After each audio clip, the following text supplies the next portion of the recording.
वालेकुम, this is ODA foxtrot from defence outpost. तो आज हम लोग एक काफ़ी इंपॉर्टेंट न्यूज़ के बारे में बात करेंगे। तो कल ही मीडिया के ऊपर ये खबर आई है कि पाकिस्तान ने रशिया से उनके सुपर कैम S-350 ड्रोन्स को परचेज किया है। इनकी डिटेल्स के बारे में डिस्कस करेंगे और एक और न्यूज़ है थंडर PFX प्रोग्राम से रिलेटेड, उसको भी डिस्कस करेंगे। तो वीडियो में आगे बढ़ने से पहले अगर आप लोगों ने अभी तक चैनल को सब्सक्राइब नहीं किया तो please make sure to like this video and do subscribe to the channel. तो सबसे पहले इस ड्रोन की परचेज के हवाले से डिटेल्स को डिस्कस करें तो ये कल रशिया की एक न्यूज़ एजेंसी है स्पुतनिक के नाम से, उन्होंने इस न्यूज़ को आउट किया है कि पाकिस्तान ने रशिया से सुपर कैम S-350 ड्रोन्स को परचेज किया है और इस परचेज को रशिया की मिनिस्ट्री ऑफ डिफेंस ने अप्रूव किया था। यहाँ पर ये चीज़ डिस्कस करना बहुत इंपॉर्टेंट है कि ये जो ड्रोन्स थे ये मेल या हेल कैटेगरी के नहीं थे, बल्कि छोटे रिकॉनिसेंस ड्रोन्स थे जिनका साइज, पेलोड कैपेसिटी और एंड्योरेंस इन मेल और हेल कैटेगरी के यूएवी से कम होता है। तो अगर रशिया के यूएवी एक्सपीरियंस को देखें तो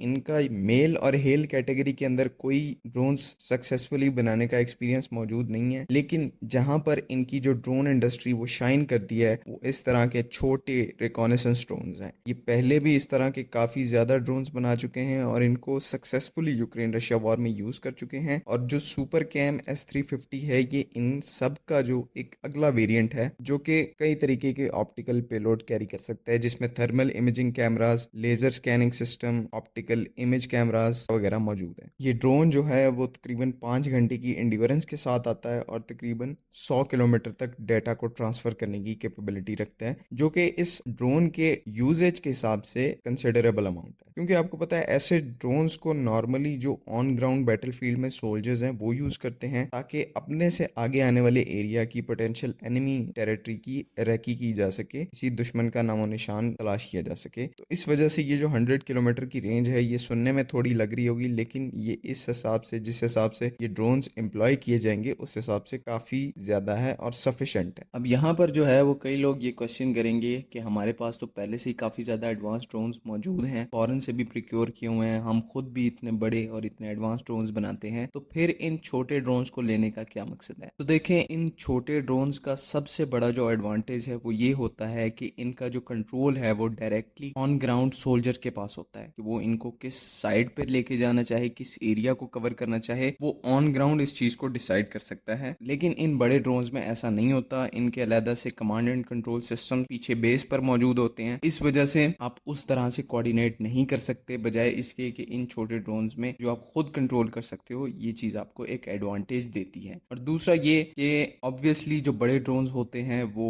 एक्सपेंसिव होते हैं, उनको इस तरह से रेगुलरली डिप्लॉय नहीं किया जाता, लेकिन ये जो छोटे ड्रोन्स हैं इनका जो प्राइस पॉइंट है वो कम होता है और रिलेटिवली इजीली और टेंशन फ्री होके इनको रेगुलरली डिप्लॉय किया जा सकता है, बगैर किसी इस चीज की टेंशन लिए कि ये अगर डिस्ट्रॉय हो जाते हैं तो कंसिडरेबल अमाउंट ऑफ डैमेज होगा फाइनेंशियली। इन ड्रोन्स की जो सबसे खास बात है वो इनकी मॉड्यूलैरिटी है। ये ड्रोन्स काफी ज्यादा इजी टू ऑपरेट हैं, एक बार इनको असेंबल कर दिया जाए तो इनको 2 सोल्जर्स की टीम जो है वो इजीली ऑपरेट कर सकती है, टेक ऑफ करवा सकती है, लैंड करवा सकती है। तो ये जो सारा सिस्टम है वो ऑटोनोमस है और काफी ज्यादा इजी है, तो इसलिए जो सोल्जर के ऊपर इसको ऑपरेट करने की फटीग है वो बहुत ज्यादा कम होती है और वो ज्यादातर जो है वो कॉम्बैट के ऊपर फोकस कर सकता है। अब दूसरी न्यूज की बात करें तो जैसे कि पहले कई दफा हम लोग बोल न्यूज की बात कर चुके हैं, तो इस दफा भी बोल न्यूज ने एक काफी ज्यादा इंटरेस्टिंग चीज को रिपोर्ट किया है कि पाकिस्तान एयरफोर्स जो है वो जल्द ही थंडर PFX प्रोग्राम को इनिशिएट करने वाली है। लेकिन अनफॉर्चुनेटली इसके अलावा कोई डिटेल नहीं बताएगी। वो जो कंफ्यूजन है अभी तक बरकरार है कि किस तरह से इसको शुरू किया गया है, इसकी